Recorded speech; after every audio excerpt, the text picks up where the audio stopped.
어떻게 잘 주무셨어요? 새날 주신 하나님께 찬양 올리고 둘째 날 새벽인데 어제 저녁에 제가 팔복 얘기를 했잖아요. 8가지의 복, 그 8가지의 복은 물질도 아니고 소유도 아니고 우리의 인격과 존재, 그 인격이 예수님의 인격을 닮은 또 예수님의 존재론적인 삶을 살아내는 그러한 복 있는, 그러한 복을 누리는 그러한 복 있는 사람으로 살았으면 좋겠다.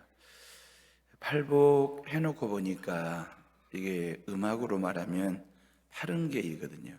도, 레, 미, 파, 솔, 라, 시, 도. 어찌 보면 하나님께서 오늘 저와 여러분들의 삶을 연주하실 거예요. 80개로.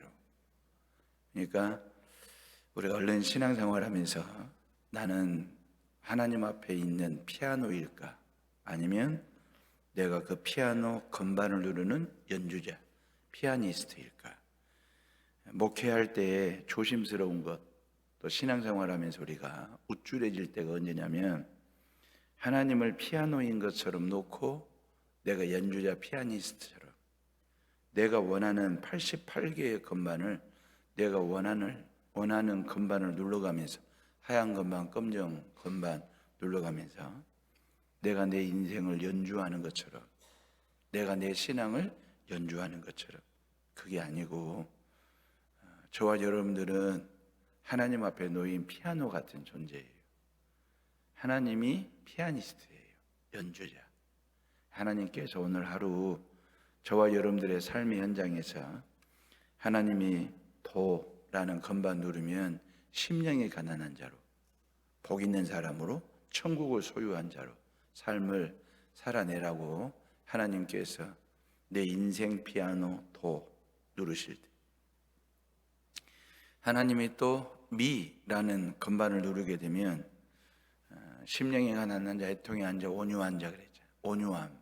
아주 온유하지 못해서 아니 온유할 수 없는 사람 만나거나 어떤 상황이 주어졌을 때 하나님께서 미 건반을 누르면 하나님이 나로 하여금 이 상황을 온유함으로 이 사람을 온유함으로 대하라고 하시는 하나님의 뜻이 있는가 보다. 그러면서 하나님에 의해서 피아니스트, 하나님에 의해서 연주되는 피아노 같은 신앙, 피아노 같은 삶을 살아내는 것, 그게 하나님 앞에 귀한 헌신이지 않을까, 신앙인다운 신앙인의 모습이지 않을까라는 생각 말입니다. 오늘 하루도 하나님이 여러분들의 삶의 속에 찾아오셔서 아주 디테일하게 이런저런 건반을 누르실 때에 순종하는 마음으로 그렇게 살아가는 여수 성결인들 되시기를 주님의 이름으로 축원합니다. 제가 목사인데 어려울 때가 언제냐면 곤란할 때가 언제냐면 하나님의 뜻이 뭐냐고 물을 때입니다. 실은 하나님의 뜻이 뭔지를 알려주고 가르쳐주고 그렇게 신앙 지도하는 게 대단히 중요하죠. 근데 실은 저도 목사인 저도 이게 하나님의 뜻일까? 퀘스천 마크를 붙여가면서 궁금해할 때가 있거든요. 결정하지를 못할 때가 있거든요.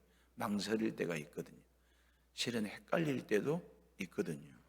하다못해 며느리를 얻는 중에도 사위를 보는 중에도 아니면 딸을 시집 보내는 중에도 아들을 장가 보내면서도 이게 하나님의 뜻일까? 그런 일들이 일상생활 속에서 산더미처럼 쌓여 있어요. 하나님의 뜻으로 접근하고 하나님의 뜻으로 풀려고 하면 정말 우리가 찾아내고 보물처럼 찾아내야 될 하나님의 뜻들이 얼마나 많은지 몰라요. 우리가 하나님의 뜻대로 산다는 것은 귀한 일이거든요. 하나님의 뜻을 이루며 살아간다는 것은 너무너무 복된 일이거든요. 그래서 아마 저는 은퇴할 때까지 평생 하나님 나라 갈 때까지 하나님의 뜻을 구하는, 하나님의 뜻을 쫓는, 하나님의 뜻대로 살고자 애쓰는 뜻쟁이로, 뜻둥이로 살아가지 않을까 라는 생각을 늘 하면서 저와 여러분들의 삶 가운데 그 말입니다. 뜻이라고 하는 말은 국어 사전적 의미는 무엇을 하겠다고 속으로 먹는 마음, 말이나 글 또는 어떠한 행위, 행동 따위를 뜻 그랬어요. 무엇을 하겠다고 마음속으로 먹는 마음이나 말이나 글 또는 어떠한 행동 따위로 나타나는 속내, 어떠한 일이나 행동이 지니는 가치나 중요성을 뜻 그랬어요. 나를 향한 하나님의 뜻이 뭘까? 우리는 잘 알지요. 조금 전에 데살로니가전서 5장 12절로 15절까지 읽었지만 16절 말씀 봐보세요. 항상 기뻐하라, 쉬지 말고 기도하라, 범사에 감사하라. 이것이 그리스도 예수 안에서 너희를 향하신 하나님의 뜻이니라. 성경이 정확히 문자적으로 새겨 놓으셨어요.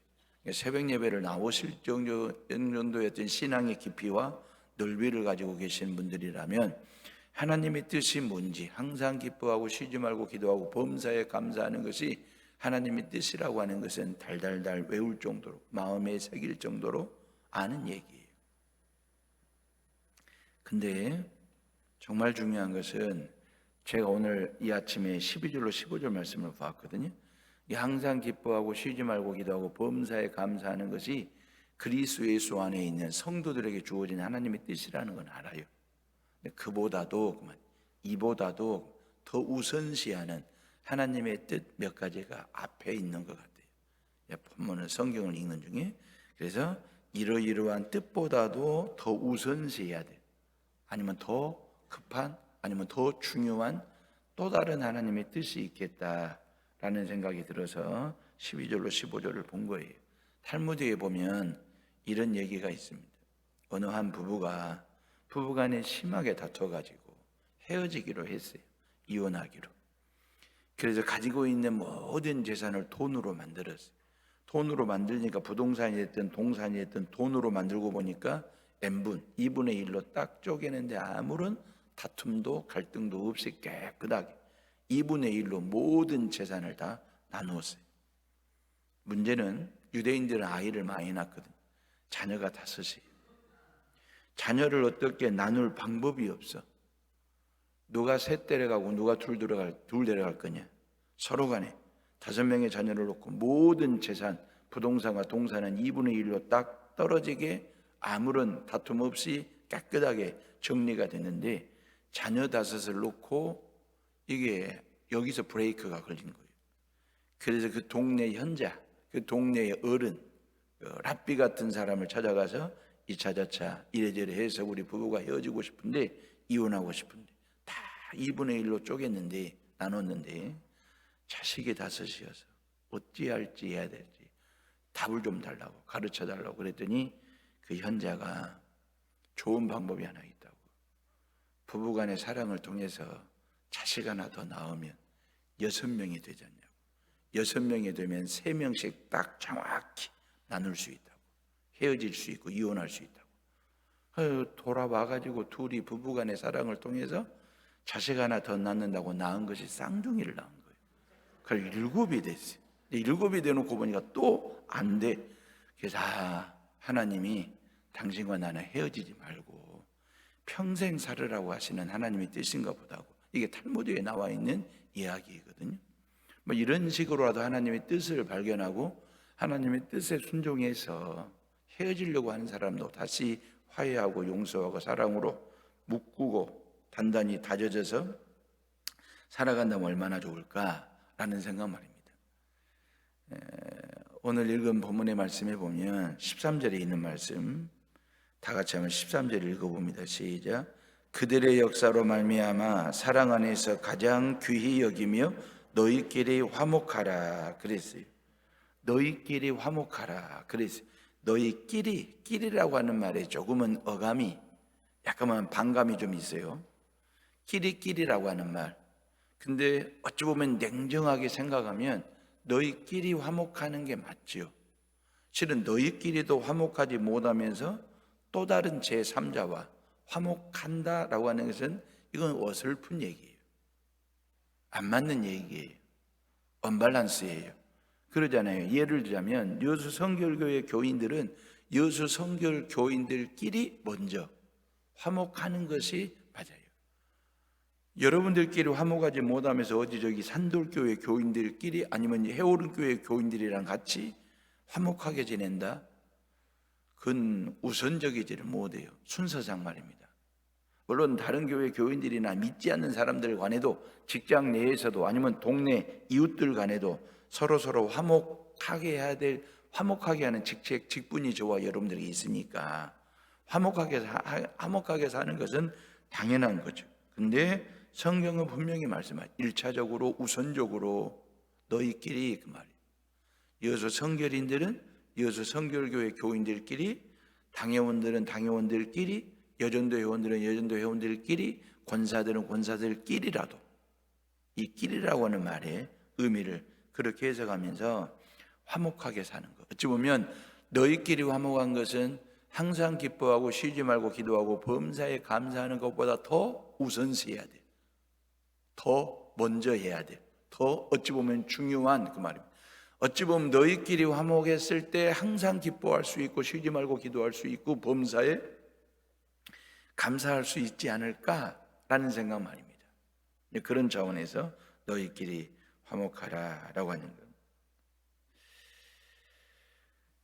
실은 제가 해오른교회 21년 사역을 하면서 실은 장기 목회를 하니까 참 좋은 점이 많아요. 교인들의 속도 다 알고, 교인들의 형편도 다 알고, 또 교인들도 제 내면의 세계까지 다 들여다보면서 그냥 가족처럼, 식구처럼 그렇게 강단에 섰을 때나 목사지, 말씀 전하고 또 말씀으로 지도하는 영적 지도자이지, 강단에서 내려가면 저는 항상 그 얘기를, 그 마음 가지고 목회하거든요. 강단에 섰을 때 들려주는 목회를 한다. 강단에 섰을 때는 들려주는 목회, 말씀 들려주는 목회하는 거죠. 강단에서 내려가면 들어주는 목회 하고 싶다. 교인들의 이야기를, 소소한 이야기까지 들어주는 목회. 강단에서 내려가가지고도 교인들에게 들려주는 목회를 하는 것은 너무 욕심 부리는 목회인 것 같아서 강단에서 내려가면 들어주는 목회 하겠다, 그런 마음인데, 실은 여러분들의 해오른교회 상황을 아시는 분들은 아시잖아요. 저희들이 16년 전에 저 성전 건물을 저희들이 경매로 받아서 저희들이 이사를 간 경우거든요. 원래 중흥동에 교회가 있었잖아요. 산단의 복음화와 산단의 안전을 위해서 올로 목사님이 개척하셔가지고 38년 사역하시고, 제가 지금 2대 목사로 와서 21년째 사역을 하고 있거든요. 올로 목사님의 신앙 지도를 받았던 장년 성도들 한 100여 명 남짓, 그 100여 명 남짓, 교회 학교 아이들까지 하면 100여 명에서 한 200명 남짓 모이는 교회였는데, 올로 목사님의 신앙의 지도를 받았던 교인들이에요. 이렇게 해서 이제 저 성전을 저희들이 경매로 받았잖아요. 16년 전에 이사를 가서 보니까 그 성전을 지었던 교인들 한 40여 명이 저희들을 기다리고 있는 거예요. 중흥교회는 어떤 교회인지, 임지영 목사는 어떤 목사인지 한번 겪어보고 체험해보고 이렇게 계속 다닐 건지 말 건지를 40여 명의 교인들이 이렇게 각자 도생하듯이 모인 거예요. 거기에는 장로님 3분이 계세요. 권사님 10분이 계시고 평신도 교인들 한 30여 명이 모인 거예요. 첫 예배를 드리는데 한 40여 명이 전혀 모르는 교인들이 있어서 누구지 하면서 궁금해하면서 예배를 드렸는데, 그분들이 이 성전을 지은 교인들 개척해서 목사님과 함께.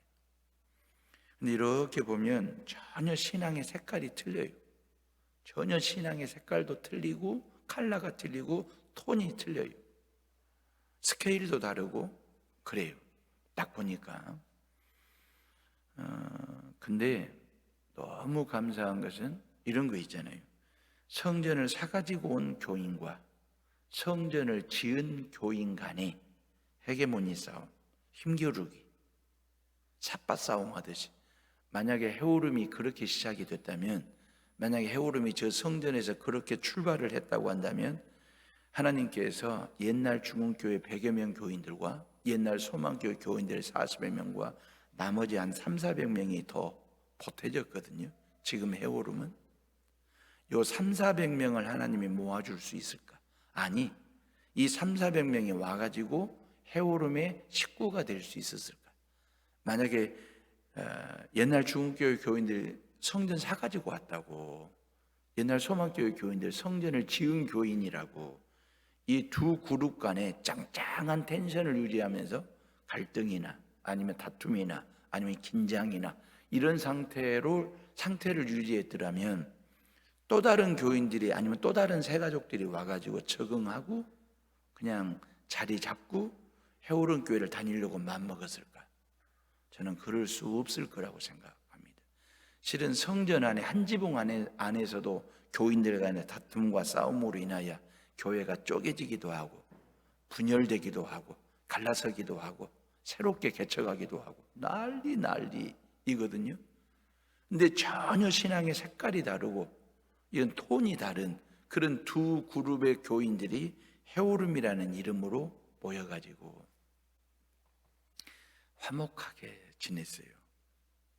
서로가 서로를 배려하면서 성전 사가지고 왔다고 가오잡지 않았고 이 성전을 지었다고 가오잡지 않고 폼잡지 않고 서로가 서로를 배려하고 응원하고 마음 쓰다듬어주고 보듬어주고 이해해주고 앞세워주고 격려해주고 그런 화목을 통해서 두 그룹이 서로 화목하게 지내니까 하나님께서 또 다른 그룹 그 교인들을 불러주고 모아주고 또 모아주셔가지고 이 교인들 헌금으로 그 엄청난 빚을 다 갚고 그리고 지금의 주차장을 만든 거예요. 25억짜리를.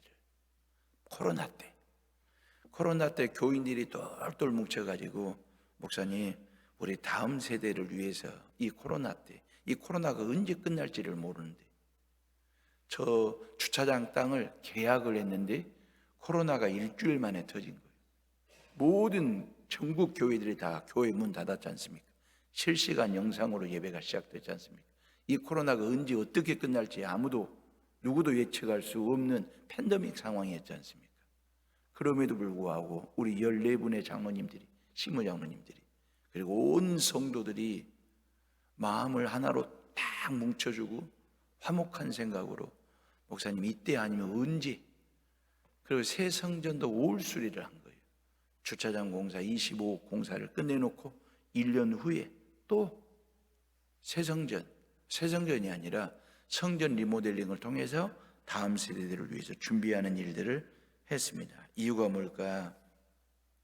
그것은 서로가 서로 간에 화목하게 지냈기 때문에 이 화목이라는 게 얼마나 교회 현장에 중요한지 가정 안에 중요한지 직장 내에 화목한 관계의 트러블 메이커가 아니라 피스메이커로 살아간다라고 하는 게 얼마나 중요한지 목회 현장에서 절절하게 느낍니다. 저는 3남매를 키우고 있거든요. 두 아들 키우고 늦둥이 딸, 중학교 2학년짜리 딸 그렇게 해서 아들 둘의 딸을 하나를 키우고 있는데 실은 두 아들들은 저 농촌 목회하면서 고흥에서 두 아들을 낳아서 유수로 이사 와가지고 하나님이 늦둥이 딸을 하나 더 주셔가지고 셋을 키우는데 이런 거 있었어요. 우리 초등학교 2학년 때 우리 딸내미가 실은 아침에 저는 새벽 예배를 드리고 다시 사택으로 와서 제가 눈을 좀 붙여요. 1시간 정도. 저희 집사람은 딸내미 학교도 보내야 되고 씻기고 입히고 먹여서 학교 보내야 되니까 쉬지 않고 아침 준비를 하는 거고 그때 저희 집사람이 저를 깨우길래 밥 먹으라고 아침 깨우길래 제가 좀 썽을 냈어요. 뭐라고 썽을 냈냐면 야야야야야 그랬어요. 우리 집사람이 깜짝 놀래가지고 긴장을 한 거예요. 아니 밥 먹으라고 아침 일과 시작하니까 일어나라고 깨운 건데 제가 그 약간 설잠 깬 그게 좀 귀찮아가지고 막 야야야 그랬어요. 그랬더니 저희 집사람도 앉고 제 옆에서 다다다다다 그러더라고요. 그래서 뭔 말인지 알아들으시죠? 나는 예예 톤을 딱 피치를 올리면서 예예 그리고 저희 집사람도 앉듯이 다다다다다 그런 거예요. 그래서 초등학교 2학년짜리 딸이 일어나서 긴장을 한 거지. 우리 아침부터 엄마 아빠가 왜 이러지? 그러고 이제 저는 화장실 들어가서 일 보고 이제 씻고 출근 준비를 해야 되는데, 요즘은 다들 화장실 들어가서 스마트폰 가지고 뭐 기사도 읽고 뭐 이것저것 보다 보면 그냥 볼일 보는 게 재밌어요. 그러니까 이렇게 보고 있는데 저희 집사람이 저희 집사람 스마트폰으로 제 스마트폰에 이렇게 하트 있잖아요. 하트 7개가 빠바바바방 들어오면서 밑에 사랑해 이렇게 딱 글이 들어왔어요. 그래서 내가 속으로 이거 화장실 일 보면서 이 사람 이렇게 금방 풀어지려면서 뭐 하려고 아침에 나한테 따다다 했는지. 그러면서 나도 그냥 그 옛날 곰돌이 그 눈 하트 모양 막 그래가지고 엉덩이 막 실룩실룩 하던 그 이모티콘 있잖아요. 그 이모티콘을 딱 쏘았어요. 그러고 이제 풀어진 거예요. 그리고 제가 이제 딸내미 웅천중학교 데려다주고 다시 집으로 와서 모닝커피 한잔 하고 이제 부부간에 모닝커피 하고 이제 교회로 출근할 건데, 집사람이 스마트폰을 보더니 이거 내가 안 보냈는데 그런 거예요. 집사람이 안 보낸 거예요. 그러니까 이제 딸내미가 초등학교 2학년짜리 딸내미가 제가 학교 가기 전에 우리 엄마 아빠 둘을 따다다다다 예예예 요 분위기 쇠한 요 분위기를 직간에는 풀어주고 싶었던 거예요. 엄마는 아침 준비한다고 주방에 있지, 나는 화장실에 있지. 엄마 스마트폰을 가지고 지 방에서 지가 사랑한다고 하트 7개를 빠바바방 쏘은 거예요. 남자는 그런 줄도 모르고 곰돌이 이모티콘 보내가지고. 남자들은 그렇게 단순해. 실은 남자들 출근하고 아니면 요즘도 다들 외벌이가 아니라 맞벌이니까요, 일하시면서 남편들에게 와이프 아내에게 그냥 그 이런저런 그 사소한 거 소소한 거지만 이모티콘 하나 가지고 하루의 삶에 활력을 불어 넣어주는 일들이 얼마나 많고 좋은지 얼마든지 알 수 있어요. 그런 것들 말입니다. 그래서 나는 이 딸내미가 너무 감사한 거예요. 그걸 둘이서 서로 박장대소하고 웃었어요. 제 깐에는 그 말이에요. 학교 가기 전에 내가 엄마 아빠를 위해서 해줄 수 있을까? 해줄 수 있는 게 뭘까? 이 딸내미 마음속에 뭐가 있어요? 우리 집이 화목이 있으면 엄마 아빠가 싸우지 말고 썩내지 말고 화목이 있으면 좋겠다. 그런 마음을 가지고 이 녀석이 그렇게 피스메이커 역할을 했다. 사모한다라고 하는, 화목하게 산다라고 하는 것이 얼마나 중요한지 그 말이에요. 다음 주 추석 명절이잖아요. 추석 명절에 자녀들이, 아들, 딸, 며느리, 사위들이 와가지고 우리 시어머니 권사님 때문에 난 진짜 교회 다니는 게 행복해. 꼭 성결교회가 아니더라도 저 서울, 부산, 광주 객지에 나아가 있는 자녀들이 우리 시아버지 장로님 때문에, 우리 시어머니 시아버지 집사님 때문에 나는 예수 믿는 것이 너무 행복하다고. 그런 어떤 마음들, 그런 생각들을 가질 수 있도록 믿음의 부모로서 그 말입니다. 예수님은 저와 여러분들의 화목제물이 되셨잖아요. 우리로 하여금 죄로부터 사함받고 하나님의 자녀가 되고 구원받은 백성으로 살 수 있도록. 고린도후서 5장 18절에 모든 것이 하나님께로 났으며 그가 그리스도로 말미암아 우리를 자기와 화목하게 하시고 또 우리에게 화목하게 하는 직분을 주셨으니 그랬어요. 화목하게 하는 직분을 우리에게 주셨다. 사도 바울은 로마서 5장 1절에 그러므로 우리가 믿음으로 의롭다 하심을 받았으니 우리 주 예수 그리스도로 말미암아 하나님과 화평을 누리자 그랬어요. 하나님과 화평을 누리자. 이러한 모든 화목하게 하는 직분 말입니다. 또 하나, 이게 어찌 보면 너희끼리 화목하는 것이 가족끼리, 친구끼리, 성도들끼리, 이웃 간에 화목하게 사는 것이 항상 기뻐하고 쉬지 말고 기도하고 범사에 감사하는 것보다 우선 해야 될 하나님의 뜻. 그 다음에 두 번째 14절 말씀 봐보세요. 우리 다 같이 14절을 한번 읽어봅니다. 시작. 또 형제들아 너희를 권면하노니 게으른 자들을 권계하며 마음이 약한 자들을 격려하고 힘이 없는 자들을 붙들어 주며 모든 사람에게 오래 참으라. 그래서 오래 참는 것, 모든 사람에게 오래 참는 것이 항상 기뻐하고 쉬지 말고 기도하고 범사에 감사하는 것보다 더 우선시해야 될, 더 급한 건지도 몰라요. 실은 모든 사람 앞에서 모든 상황에서 오래오래 참았기 때문에 실은 항상 기뻐할 수 있고 쉬지 말고 기도할 수 있고 범사에 감사할 수 있지 않을까라는 것 말입니다. 그럼 모든 사람이 누구냐 그 말이에요. 오늘 하루 여러분들이 만나야 될 모든 사람들, 다양한 사람들이 있지 않습니까? 그 다양한 사람들이 어떤 사람들이냐면 14절에 보니까 또 형제들아 너희를 권면하노니 게으른 자들을 공개하며 그랬어요. 게으른 자를 만나요. 그게 모든 사람이에요. 부지런한 사람 만나면 오래 참을 일도 없어요. 참을 것도 없어. 서로 간에 부지런하는데, 일하는데 부지런함이 있지, 기도하는데 부지런함이 있지, 교회 섬기는데 부지런함이 있지, 전도하는데 부지런함이 있지, 예배드리는데 부지런함이 있지, 구역활동 부지런하지, 남성교회전대 활동 부지런하지. 부지런한 사람 만났을 때 오래 참을 일이 없죠. 너무너무 좋죠. 그 사람 공개할 것도 없어요.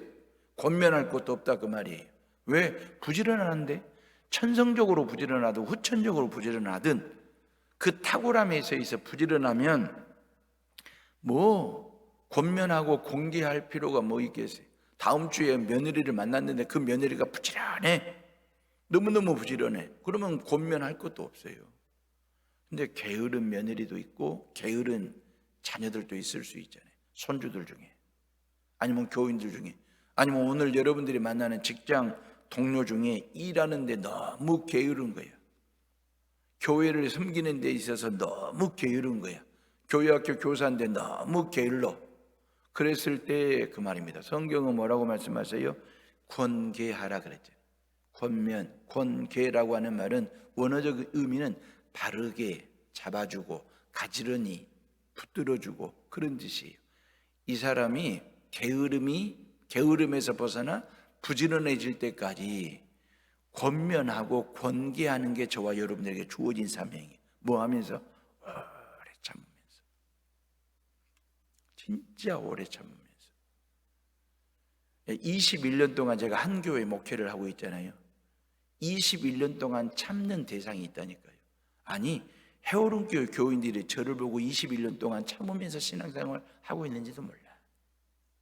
교인들이 볼 때 목사라고 해서 다 부지런한가요? 목사라고 해서 부지런한 게 아니거든. 게을러 터진 부분도 있거든요.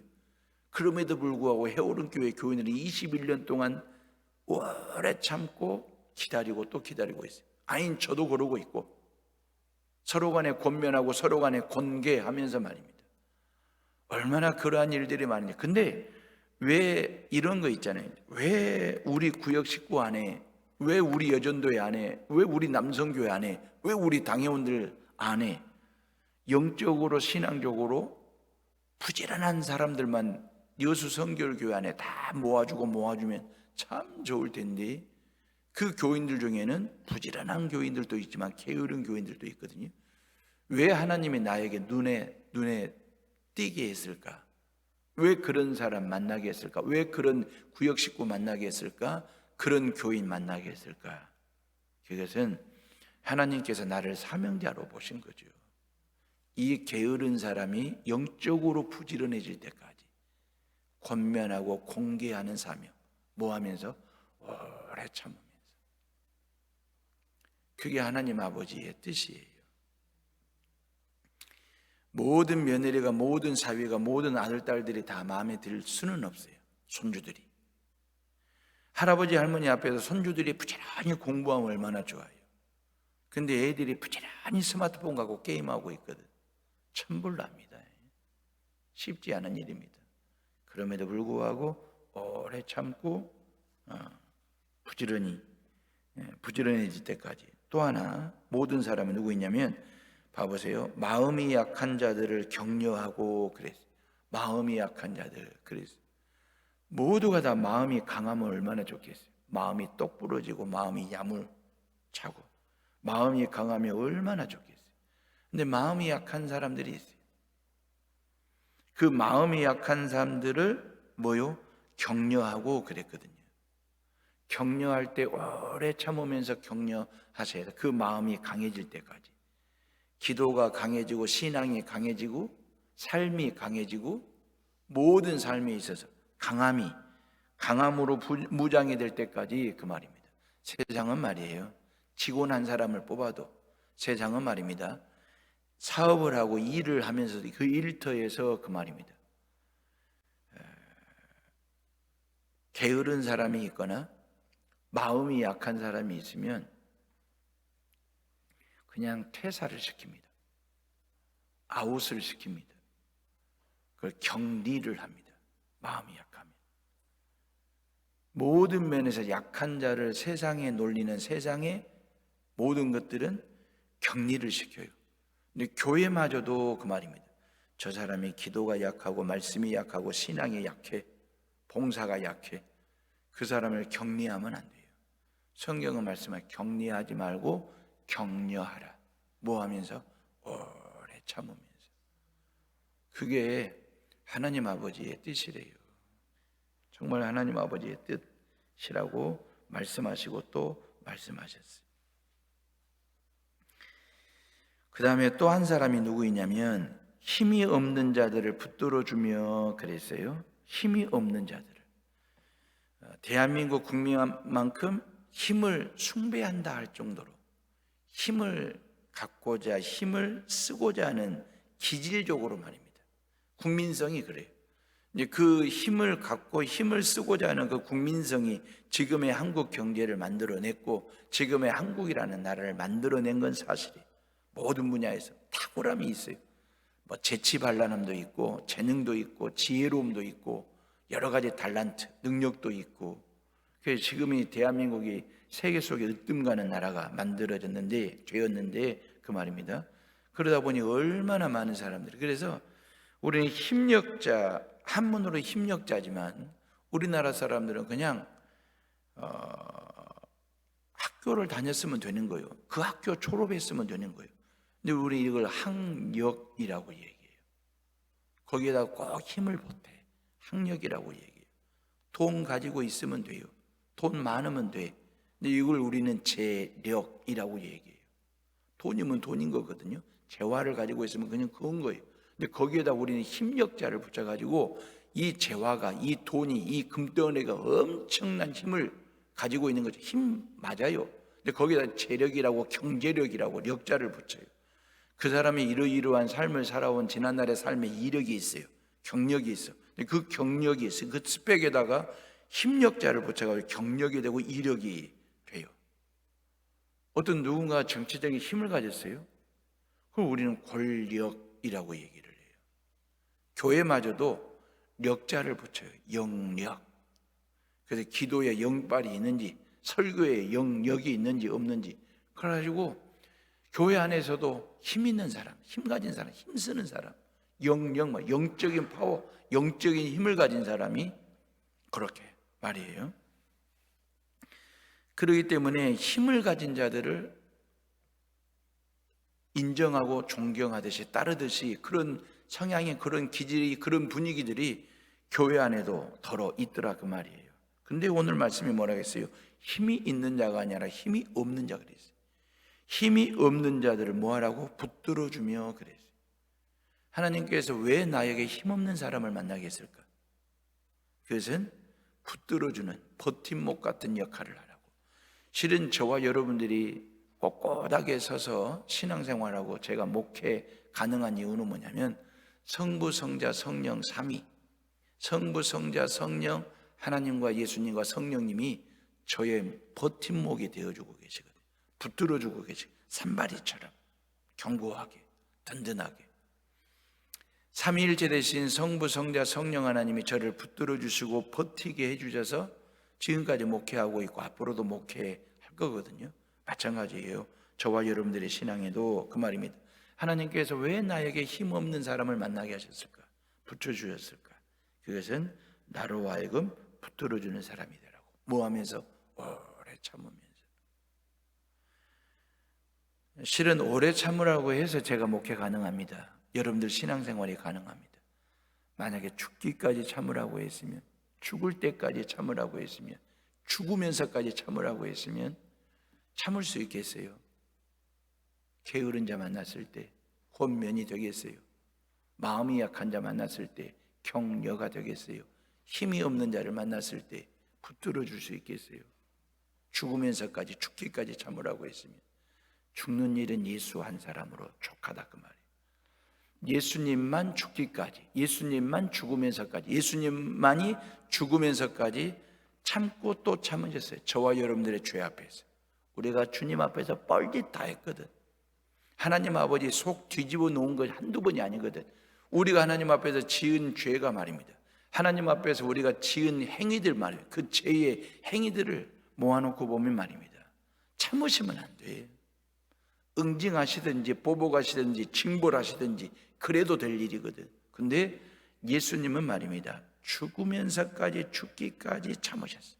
십자가 지는 일을 통해서, 십자가 위에서 말입니다, 당신의 모든 살을 천갈래 만갈래 찢으시고 당신의 모든 피를 다 쏟으시면서 그걸 우리에게 성찬으로 주시면서 이건 내 살과 같은 떡이라고, 내 피와 같은 잔이라고 주시면서까지 죽기까지 참는 것은 내가 한다.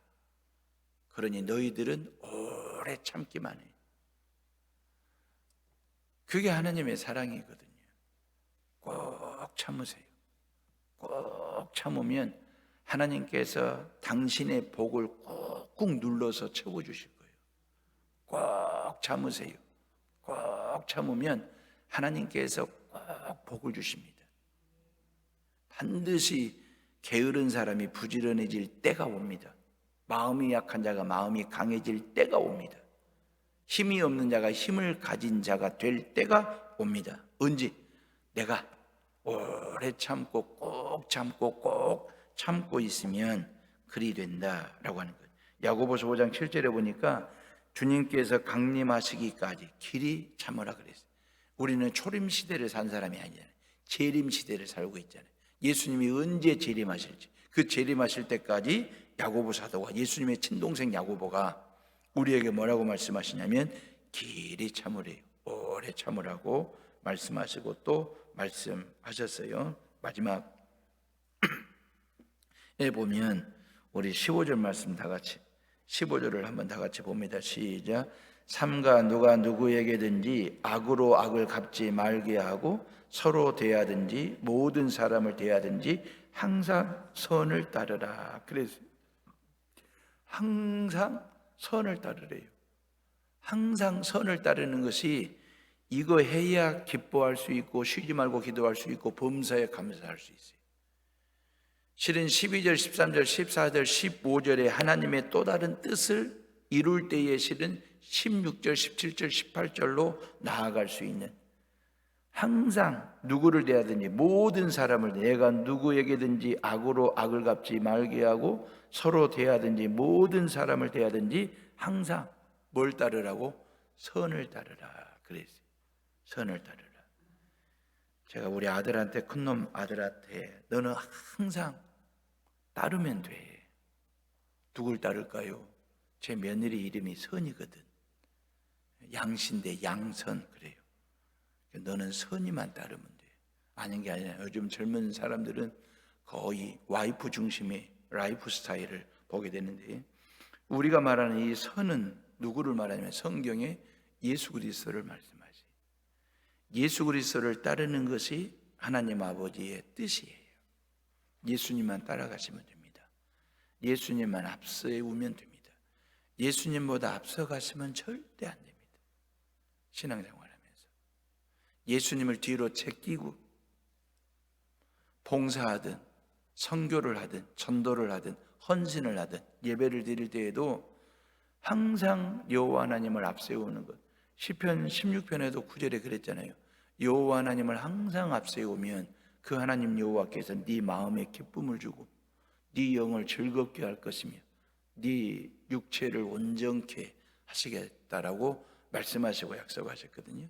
하나님 여호와를 앞세울 때, 선을 따를 때 그 말입니다. 예수님을 앞세우고 또 예수님을 앞세우는 그 말입니다. 다시 말하면 결국 하나님의 말씀, 이 말씀이 곧 선이지 않겠어요? 이 말씀 속에 선이 있습니다. 이 말씀 속에 답이 있습니다. 이 말씀 속에 길이 있어요. 이 말씀 속에 복이 있어요. 이 말씀이 나로 하여금 득되게 해요. 이 말씀이 나로 하여금 덕이 되게 합니다. 하나님의 말씀만 앞세우고 살면 저와 여러분들의 삶의 현장 속에서 모든 주변 사람들과 함께 복이 되는 삶, 득이 되는 삶, 덕이 되는 삶, 그래서 길을 열고 답을 보여주는 삶을 살아갈 수 있어요. 세상에는 오답 인생을 사는 사람들이 엄청나게 많습니다. 아니, 예수를 믿어도 오답 신앙생활하는 교인들이 있어요. 근데 정답은 바로 예수 그리스도이시거든. 예수 그리스도만이 저와 여러분들의 삶의 정답이 되세요. 그 정답 되신 그 예수 그리스도를 통해서 정답 인생을 살아가는 것. 실은 우리 얼굴들 다 가지고 살잖아요. 이 얼굴에 창조주 하나님이 7개의 구멍, 7개의 굴을 뚫어 놓으셨어요. 눈 구멍 2개, 콧구멍 2개, 귓구멍 2개, 입구멍 하나, 7개의 굴을 뚫어 놓으셨잖아요. 그 굴 속에 뭘 담아놨냐면 그 사람의 생각과 그 사람의 사상과 그 사람의 신념, 이걸 우리는 한자로 얼 그래요. 그래서 얼을 담았다 해서 얼굴이에요. 이게 얼굴이 왜 얼굴인지 아시겠잖아요. 여러분들의 이 얼굴 속에 있는 모든 굴 속에 여러분들의 얼을 담고 산다.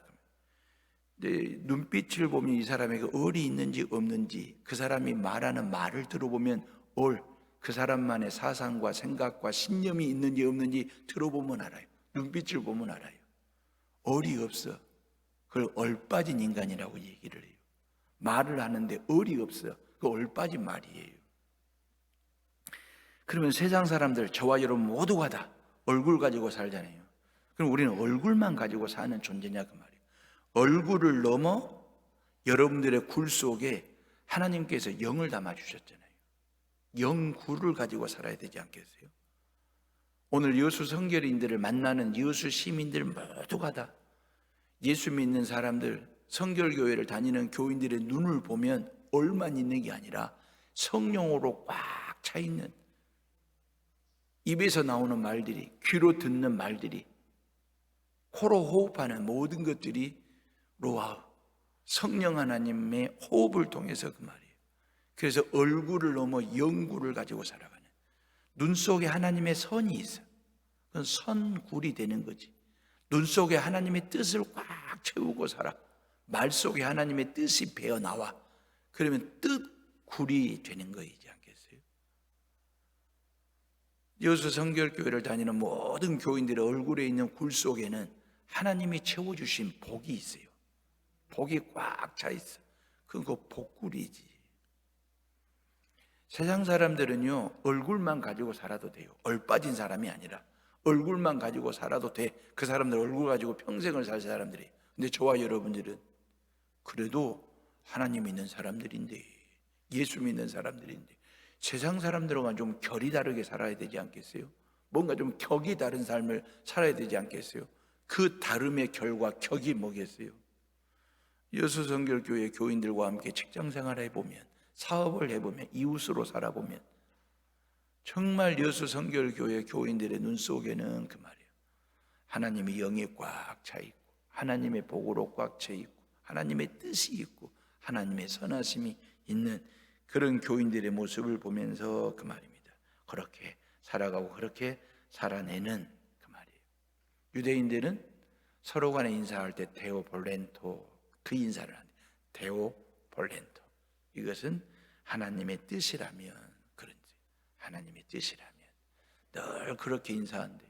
어떤 힘들고 어려운 상황이 되면 서로가 서로에게 이게 하나님의 뜻이라면 데오 볼렌토, 요 얘기를 한다는 거예요. 그러면서 이 상황에서, 이 사건 속에서, 요 일 속에서, 요 사람 속에서 뭘 찾자는 거예요? 하나님의 뜻이라면 하나님의 뜻을 만들어내요. 하나님의 뜻대로 살아보자고 데오 볼렌토 그런다는 거예요. 삼양라면만 끓이지 마시고, 오뚜기 라면만 끓여 먹지 마시고, 뜻이라면, 요거 한번 끓여 먹는, 요거 한번 끓여주는 하나님의 뜻이라면 그 말입니다. 하나님의 뜻이 뭘까? 항상 기뻐하고 쉬지 말고 기도하고 범사에 감사하는 것도 너무 귀해요. 너무 귀한 뜻이에요. 이 뜻대로 살아야지. 이 뜻라면 끓여 먹어야지. 근데 이보다 더 우선시한 하나님의 뜻이 뭐냐? 너희 길이 화목하래요. 오래 참으래요. 항상 선을 따르래요. 그렇게 살아내는, 그렇게 살아가는 저와 여러분들 되시기를, 오늘 하루가 되기를 간절히 바랍니다. 하나님 감사합니다. 고맙습니다. 둘째 날 새벽 말씀을 선포하고 듣게 하시고 그 말씀을 마음에 새기고 오늘 각자에게 주어진 삶의 자락에 이 하나님의 뜻, 이 하나님의 말씀을 깔고 펼치며 살아가기를 원합니다. 하나님의 뜻대로 오늘 하루의 삶을 살게 하시고 하나님께 영광 또 영광 올려드리는 우리 여수 성결교회 교인들 다 되게 하시고 사업장 되게 하시고 일터가 되게 하시고 자자 손손들의 삶이 되게 하여 주옵소서. 주의 영이 우리와 함께 하심을 감사드리고 예수님 이름으로 축복하며 기도드립니다. 아멘.